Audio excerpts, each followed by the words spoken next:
La la la la li la la la li la li la la la la la li la la la li la li la. Bienvenue à l'Audace de Cheju, c'est notre consultant pour cette 22e édition de la Coupe du Monde qui se dispute au Qatar. Ils sont désormais 25 dans la tanière des Lions Indomptables du Cameroun pour préparer ce match contre la Seleção du Brésil de ce vendredi. Après le départ du gardien de but André Onana. Aurélien Cheju, bonjour. Bonjour et bonjour à tous les audacieuses et à toutes les audacieuses. Les dissensions naissent déjà dans la tanière des Lions Indomptables du Cameroun. Après ce départ de André Onana, est-ce qu'on peut dire qu'aujourd'hui, ça peut avoir un impact sur le groupe Lions Indomptables? Ça peut fragiliser ce groupe Lions Indomptables? Fragiliser, je ne sais pas, mais un impact, c'est sûr que ça l'aura. Parce que André, c'est un cadre du vestiaire. C'est quelqu'un qui, personnellement, il s'entend avec tout le monde.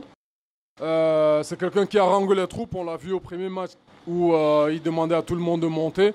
Et en dehors du terrain, c'est quelqu'un qui, qui s'entend bien avec tout le monde et qui est présent dans tout ce qui est la vie du groupe dans le sein d'un vestiaire. C'est un calme précaire dans le vestiaire des Lions Indomptables du Cameroun. Aurélien, vous êtes un ancien, vous avez vécu cette ambiance chez les Lions Indomptables. Est-ce qu'on peut dire aujourd'hui que ça peut avoir l'effet d'une bombe?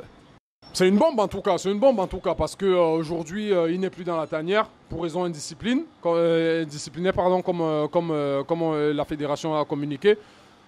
Je pense qu'il ne faudrait pas trop qu'on s'attarde aujourd'hui là-dessus parce que le fait est fait, il n'est plus dans la tanière, il faut se concentrer sur ceux qui sont là.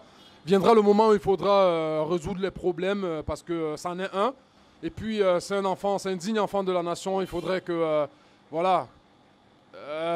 qu'on lui dise des choses comme elles doivent être dites, qu'on passe à autre chose s'il faut vraiment passer à autre chose, mais que chacun tire des leçons pour pouvoir repartir sur les bonnes bases parce qu'on a besoin de toutes nos forces vives, que ce soit pour ce mondial, on ne pourra pas compter sur lui, mais pour la CAN 2023 et j'en passe.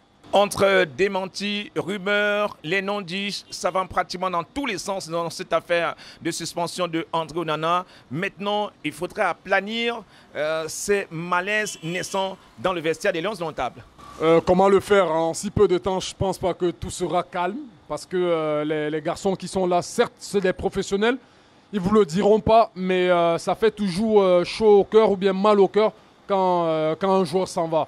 Maintenant, on ne va pas s'exprimer sur les réseaux ou prendre parti pris parce que comme le coach, comme le coéquipier, on est tous dans le même bateau. Donc aujourd'hui, le plus important, c'est défendre la nation.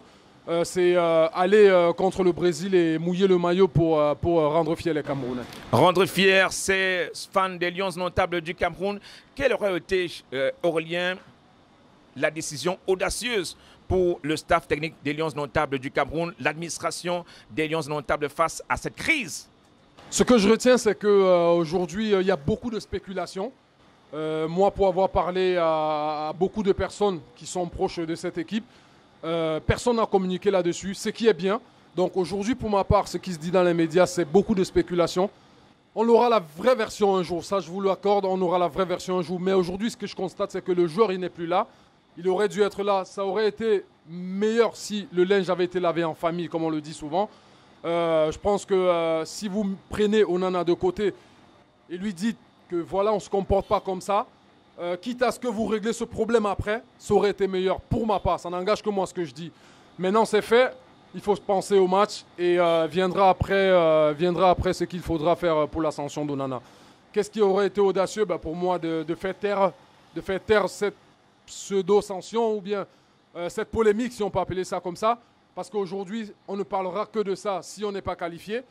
Et si on est qualifié, on dira qu'on n'a pas besoin de lui. Est-ce qu'on n'a pas vraiment besoin de lui?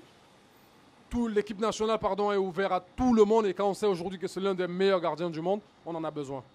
Aurélien, regardez la caméra, un conseil à vos jeunes frères, ceux-là qui sont dans la tanière et qui préparent ce match important, crucial, ce vendredi face à la Seleção du Brésil, dans cette ambiance morose dans la tanière. Les gars, on vous aime. Mouillez le maillot, vous pouvez le faire. Souvenez-vous à Blida, souvenez-vous contre le Burkina Faso. Les Lions Indomptables ont toujours montré qu'ils sont forts. Ils ont toujours montré, surtout quand on ne les attend pas, qu'ils savent répondre présent. On compte sur vous. À bientôt. L'esprit de résilience, l'état d'esprit de conquérant, le Fighting Spirit à la Camerounaise, notre Hemley. Merci beaucoup Aurélien. Merci à vous. La la la la lila, la la lila lila, la la la la lila, la la la lila. La Coupe du Monde, c'est la célébration. La Coupe du Monde, c'est la fête. Continuez à nous suivre sur nos plateformes Radio Audace, sur YouTube et sur Facebook.